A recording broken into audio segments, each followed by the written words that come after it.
اعوذ باللہ من الشیطان الرجیم بسم اللہ الرحمن الرحیم۔ تمام دیکھنے اور سننے والوں کو میری طرف سے بادب السلام علیکم ورحمۃ اللہ وبرکاتہ۔ آج میں کئی مرتبہ پہلے بھی کہہ چکا ہوں، آج پھر یہ کلیریفائی کر دوں کہ میں نہ تو مفتی ہوں، نہ حافظ قرآن ہوں، نہ کوئی خطیب ہوں۔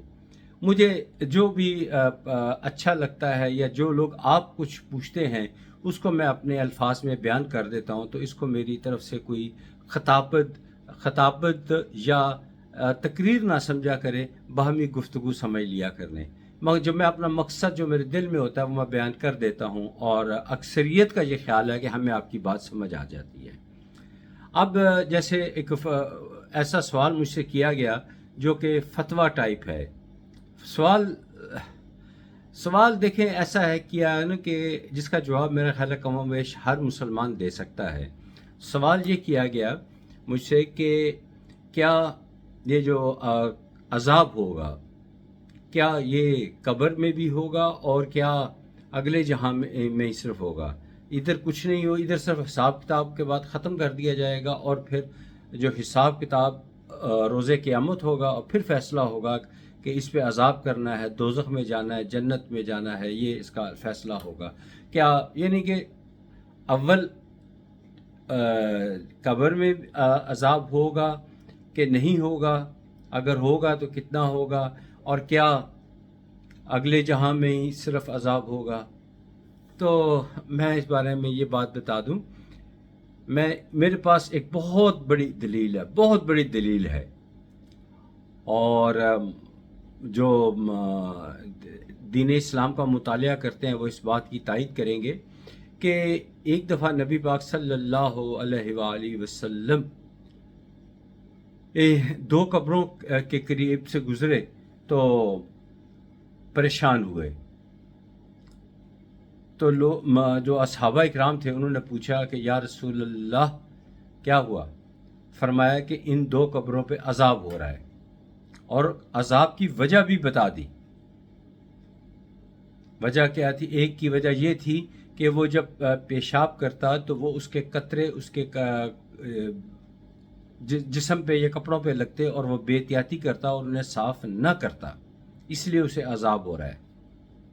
یہ بھی ایک پوائنٹ یاد رکھیں کہ طہارت انتہائی ضروری چیز ہے۔ اور دوسرا شخص جو تھا جس کے پہ عذاب ہو رہا تھا وہ چغل خور تھا۔ آپ نے ایک صحابی کو حکم فرمایا کہ جاؤ سامنے کھجور کا ایک درخت ہے، اس کی ٹہنی توڑ کر لاؤ۔ ٹہنی توڑ کر لائی گئی تو آپ نے ٹہنی کے دو ٹکڑے کیے، دو ٹکڑے کر کے ایک قبر پہ آدھا حصہ لگایا اور آدھا حصہ دوسری قبر پہ لگایا، اور فرمایا جب تک یہ سبز رہیں گی ان پہ قبر کا عذاب نہیں ہوگا، قبر کا عذاب نہ ہوگا، کیونکہ جو چیز سبز ہوتی ہے وہ اللہ کی حمد و ثنا کرتی ہے، وہ یہاں حمد و ثنا کرتے رہیں گے اور ان پہ عذاب نہیں ہوگا۔ اور ویسے بھی جو پودا جو ہے یا درخت اللہ تعالیٰ کا ذکر کرتا ہے تو وہ ہرا بھرا رہتا ہے، اور انسان کا بھی یہی حال ہے کہ جب وہ اللہ کا ذکر کرتا ہے تو اس کا دل ہرا بھرا رہتا ہے۔ اسی لیے کہا جاتا ہے نا اس کا دل مردہ ہو گیا ہے۔ وہ اللہ کا ذکر جو چھوڑ دیتا ہے اس کا دل مردہ ہو جاتا ہے۔ اور اس لیے ہم مسلمان یہ کرتے ہیں، جب کسی مردے کو دفناتے ہیں تو اس پر سبز رنگ اس پہ پھول، تازے پھول چڑھائے جاتے ہیں تاکہ کم از کم 8 پیر جو ہیں یہ تر و تازہ رہیں، اور جب منکر نکیر سوال کے لیے آئیں تو ان کے لیے آسانی ہو۔ اور پھر جو لوائقین ہیں جو کبھی کبھار جاتے ہیں تو وہ وہاں پر کوئی پھول وغیرہ ڈال دیتے ہیں کہ اگر خدا نخواستہ کو عذاب ہو رہا ہے تو وہ ٹل جائے۔ اس طرح کا ہوا تو ایک دفعہ نبی پاک صلی اللہ علیہ وآلہ وسلم اصحابہ اکرام کے ساتھ تشریف لے جا رہے تھے، تو ایک جگہ پہ 7 قبریں، تاریخ میں واضح طور پہ لکھا ہوا کہ 7 قبریں موجود تھیں، تو ان پر عذاب ہو رہا تھا۔ تو اصحابہ اکرام نے فرمایا کہ ہاں عذاب ہو رہا ہوگا، یقیناً ہو رہا ہے، کیونکہ یہ کفار کی قبریں ہیں، انہوں نے ہم پر بڑا ظلم کیا تھا۔ یہ بھی مثال آپ ذہن میں رکھیے۔ پھر اس کے بعد جنت البقیع، میرا خیال ہے جنت البقیع کا یہ واقعہ ہے کہ ایک قبر کے پاس آپ پاس بیٹھ گئے اور اس کے بعد تھوڑی دیر کے بعد آپ نے فرمایا سبحان اللہ.